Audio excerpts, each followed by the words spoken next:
বীরভূমের বিত্তশালী জমিদারের ৩ পুত্র ছিল। তাদের নাম অয়ন, নয়ন আর তপন।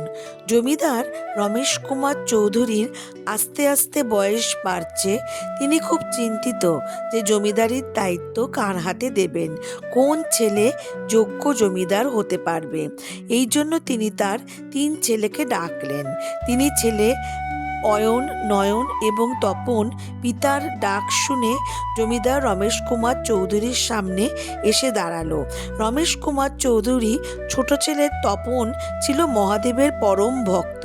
সে সর্বদা মহাদেবের সামনে মন্দিরে বসে পূজা করত, বাবার নাম জপ করত। এদিকে অয়ন এবং নয়ন প্রচুর অর্থ অপচয় করে দিন যাপন করত। তাই জমিদার ঠিক করলেন ছেলেদের পরীক্ষা নেবেন এবং দেখবেন যে কে উপযুক্ত উত্তরসূরি এই জমিদারের।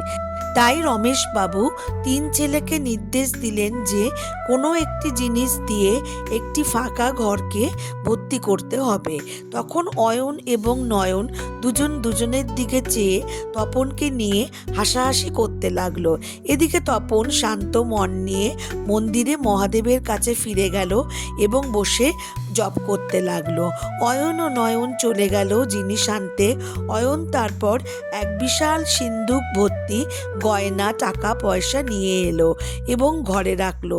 তাতে ঘরের একটি কোণা ভর্তি হলো, কিন্তু পুরো ঘর নয়।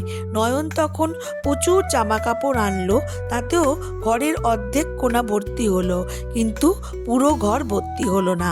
তখন তপন শান্ত মনে উঠে মন্দির থেকে মহাদেবকে দেওয়া প্রদীপ নিয়ে এসে ঘরে উপস্থিত হলো।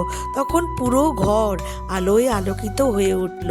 তখন রমেশবাবু বুঝতে পারলেন যে মহাদেবের কৃপায় তপনই হচ্ছে যোগ্য উত্তরসূরি তার, অর্থাৎ সে প্রজাপালকও হতে পারবে এবং বুদ্ধির সাথে জমিদারি চালাতে পারবে। সবই মহাদেবের কৃপা। তাই তিনি খুব খুশি হয়ে তপনকে উপযুক্ত জমিদার বলে ঘোষণা করলেন। আপনারা যারা মহাদেবের ভক্ত তারা অবশ্যই এই গল্পটা শোনার পরে কমেন্ট সেকশনে হর হর মহাদেব লিখতে ভুলবেন না। আর অবশ্যই এই গল্পটি যদি আপনাদের ভালো লাগে তাহলে এই চ্যানেলটিকে লাইক আর সাবস্ক্রাইব করবার অনুরোধ রইল। নমস্কার।